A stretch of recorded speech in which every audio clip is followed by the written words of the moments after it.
ये मेरी खुद की जन्मस्थली है पंजाब, और ये इतनी पवित्र भूमि है कि यहाँ पर दुनिया में जिसे कहते हैं कि सनातन का प्रसार या धर्म का प्रसार तो इसी नगरी से हुआ है हर तरफ। और यहाँ गुरुओं की बहुत महानता है और बहुत ज़्यादा, मैं कहता हूँ भारत के जितने भी बड़े बड़े संत पीर फकीर हुए हैं वो इसी भूमि पर हुए हैं। और मैं इस भूमि को नमन करता हूँ और मैं बेहद गौरवान्वित महसूस कर रहा हूँ कि इस जगह पर मैं बैठा हूँ और आप सबसे बात कर रहा हूँ। और आज ये सावन का महीना चल रहा है, महादेव का समय है और शिव का रंग मुझ पे ऐसा चढ़ा है, सब ये कहते हैं कि भोला खड़ा है। तो महादेव का समय चल रहा है और ये समय पर आनंद लें और धर्म के रास्ते चलें, बस यही सबसे ज़रूरी है हम सबके लिए। बंद किया विश्वास को जाना जाता है। हाँ जी, और लोग काफ़ी आप पे विश्वास करते हैं, क्या कारण है? आप अपना टेवा बना के देखिए, आपको समझ में आ जाएगा। एक्चुअल क्या है कि कहते हैं पंचांग, हाँ ये सब कुछ गणित का खेल है।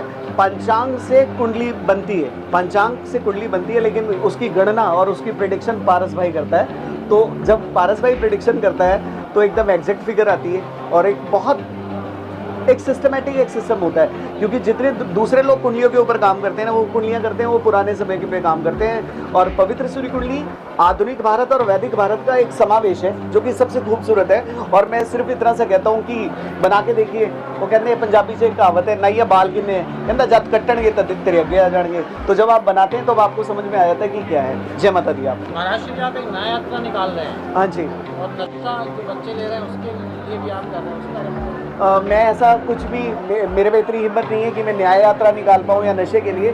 क्योंकि नशा मुक्ति के लिए पता नहीं कितने एनजीओज खुले हुए हैं, कितने लोग खुले हुए हैं, कितने अच्छे अच्छे लोग नशा के खिलाफ जाने की बातें करते हैं राजनीतिक वाले। लेकिन इतनी मेहनत करने के बाद भी आज तक नशा कम नहीं हुआ।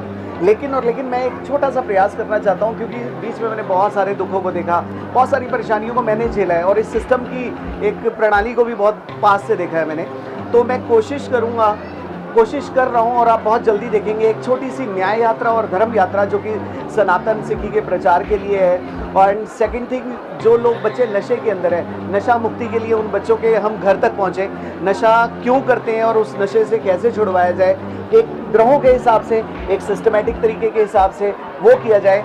साथ ही साथ में जो मेरे लिए सबसे इम्पॉर्टेंट चीज़ है, जिसे मैं न्याय यात्रा का नाम दूंगा आने वाले समय में, चाहे मैंने ऐसा देखा है कि इस देश के अंदर न्याय मिलने के लिए ना बहुत मेहनत करनी पड़ती है न्याय हासिल करने के लिए।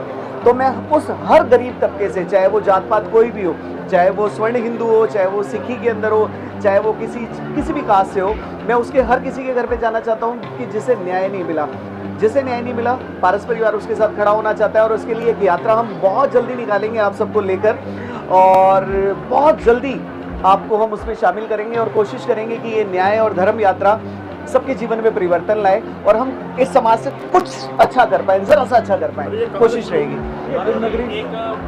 दिल्ली के ये भारत के दिल से शुरू करेंगे, दिल्ली से शुरू करेंगे दादाजी, ठीक है। और प्रॉमिसली कर रहे हैं, आपके गांव में भी आएंगे और आपके घर की तरफ भी आएंगे, ये भी मैं आपको वचन देता हूँ। चाहे समय कितना भी लग जाए, हम हिलेंगे नहीं। क्योंकि नशा एक ऐसी चीज़ है, नशे को मैंने इतने पास से देखा है, इतने पंजाब के अंदर रहने वाले हर कोई आदमी नशे के बारे में बहुत अच्छे से जानता है। नशे को इतने पास से देखा है कि एक नशा करने वाला खुद तो बीमार होता ही होता है, लेकिन उस अपने पूरे परिवार को वो खराब कर देता है। और लोग ये कहते हैं कि पारस भाई से मिलते हैं नशा दूर हो जाता है। अगर मेरे अंदर कोई गुण परमात्मा ने दिया है, अगर मेरे को कोई ऐसी शक्ति दी है, मुझे नहीं पता शक्ति है या नहीं है, अगर कोई गुण मुझे दिया है कि मुझसे मिलने के बाद कोई आदमी नशा छोड़ देता है, तो मैं उस गुण को ट्राई करना चाहूँगा हर किसी के घर पहुँचकर, हर किसी से मिलकर, कि वो नशे ना करें, परिवार को ख़राब ना करें। यहाँ पर भी ऐसे फैमिली है मेरे यहाँ पर अभी आई हुई है जो नशे के अंदर चला गया और जिसे मैं नहीं बचा पाया। बस मैं उनसे क्योंकि मेरे पंजाब में आप बहुत नाम हो रहे हैं, बहुत नाम है नशे का। हाँ जी, नशे के लिए इतने पुराने सरकारें भी कर रही है, पुलिस भी कर रही है, लेकिन से नशा आता है। हाँ जी, बॉर्डर के पास क्यों नहीं इतनी फोर्स लगाते, क्योंकि ये लोग रोज बोलते हैं यहाँ से बॉर्डर से फैल रहे हैं, उधर से फैल रहे हैं। हाँ जी, इतनी शक्ति के बावजूद नशा पंजाब में आ रहा है। यही तो न्याय की बात है। अगर न्याय सिस्टम हमारी व्यवस्था सही होगी तो वो चीज़ आ नहीं पाएगी। और उससे भी बड़ी बात, मैं अभी भी प्रोग्राम में आपसे पहले बोल रहा था कि दुकानें तो खुलने दो, अगर माल बिकेगा ही नहीं तो बेचेगा कहाँ पर आदमी। अगर हम सिर्फ इतना सा सोच लें, हम सारे करते रहते हैं, सिक्खी करते रहते हैं, सनातनी करते रहते हैं कि हम ऐसे हैं, अगर हम अपने बच्चों को जैसे आप सारे के सारे थप्पड़ मारते हो, तो स्कूल क्यों नहीं जा रहा यार, पहली क्लास में है बच्चा, तो स्कूल क्यों नहीं जा रहा, इतना करके हम थप्पड़ नहीं मार सकते कि भाई तू मंदिर क्यों नहीं जा रहा, तू गुरुद्वारे क्यों नहीं जा रहा। थप्पड़ मार के आप कान गुरुद्वारे ले जाना सिखाइए, 12 साल तक शुरू के ले जाओ, के टाइम को निकाल दो, 13 साल के अंदर वो बच्चा कभी भी नशे के अंदर नहीं जाएगा। आप शुरू में संस्कार तो दीजिए, उसे लेकर तो जाइए मंदिर और गुरुद्वारे की तरफ। जब आप ऐसी जगहों पे ले जाना शुरू करेंगे वो जाएगा नहीं। और जब माल बनाने दो जितना मर्जी, चाहे पाकिस्तान बनाए, चाहे वो चाइना बनाए, चाहे कोई भी बनाए, जब माल बिकेगा ही नहीं तो वो लेके क्या करेंगे। ये है सर, पारस सोना बनाता है। हाँ जी, आपने आपके लाख मिलियन में फॉलोवर हैं। हाँ जी, सोशल मीडिया पे ऐसा जो हैं हाँ वो जी, हैं। ठीक है। 1 मिलियन से ज़्यादा फॉलोवर आपके इंस्टाग्राम में हैं। हाँ जी। और 1 मिलियन के करीब आपके सोशल मीडिया में हैं। वैसे भी आपके नशा पर आपकी क्या अदा है, जैसे आप बीच में पॉपकॉर्न भी, बीच में गाने का तरकीब, बीच में एक्सरसाइज भी कराते हैं, तो आप तो रीडिंग करते हैं क्या, लोगों को बदनाम बता देते हैं, तो कहीं ना कहीं बागेश्वर धाम की जब आपने आज बताया तो मुझे बागेश्वर धाम की पर्ची वाली याद आई। तो क्या कुछ ना कुछ तो शक्ति आप में है?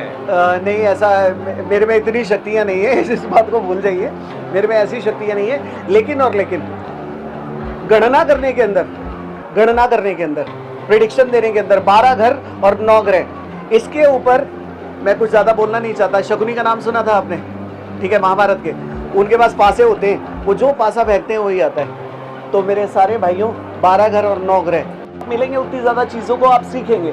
इट मीन्स एक चीज़ देखिएगा, एक आदमी है 60 साल का आदमी है, शराब पीता है, शराब पी के अपने घर में आता है, अपने बीवी बच्चों को मारता है, बीवी बच्चों को मारने के बाद अपने घर का सारा सामान इधर उधर फेंक देता है, सारी चीज़ें गड़बड़ कर देता है। ठीक, मैंने उसे देख लिया, उसकी कुंडली बना दी पक्का।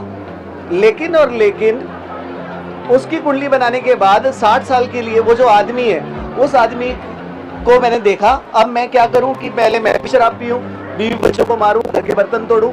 ऐसा तो नहीं करना चाहिए ना मुझे। और अगर मैंने ऐसा नहीं किया तो साल की उम्र मेरे अंदर जुड़ गई, तो हजारों लाखों लोगों की ये जो एक्सपीरियंस है वो मेरे अंदर जुड़ गया, जो कि 2-2.5 लाख साल मेरी एज बनती है। तो जय माता दी आपको। हाँ जी, एक धर्म परिवर्तन बहुत बड़ी समस्या है। हाँ जी, क्या कहना चाहिए? राजेश जी, धर्म परिवर्तन के लिए मैं बोलूँगा तो शायद आप बुरा ना माने कोई भी, न्याय मिलना शुरू हो जाए राजेश जी, हर चीज़ें अपने आप सही हो जाएंगी। एक आदमी जब भी कभी नाराज़ होता है किसी भी चीज़ से, वो कहीं ना कहीं फ्रस्ट्रेट होता है अपनी लाइफ से, यार मेरे साथ अच्छा नहीं हो रहा। सच कह रहा हूँ मैं आपको, ये मैं बोल रहा हूँ, शायद आप इसे गलत ले जाएंगे सारे के सारे। अच्छा होना शुरू हो जाए, हर आदमी के साथ अच्छा होगा ना, हर व्यवस्था के साथ अच्छा होगा। आपके साथ भी कभी बुरा होगा, तब भी बुरा हुआ होगा तो आपको शायद गुस्सा आया होगा थोड़ा बहुत। तो एक कमज़ोर वर्ग को जब गुस्सा आता है या वो परेशान होता है, वो किसी से लड़ तो नहीं सकता, वो कहता है यार दूर हो जाओ यार। तो धर्म व्यवस्था के लिए, परिवर्तन के लिए जो गंदे लोग हैं उनको तो सज़ा मिलनी चाहिए, पहली बात। एंड सेकंड ठीक है, जो हमारे लोग हैं उनको जागरूक करना चाहिए और उनको न्याय व्यवस्था के साथ अपनी एक सुरक्षा प्रणाली के साथ जोड़ना चाहिए। तो जय माता।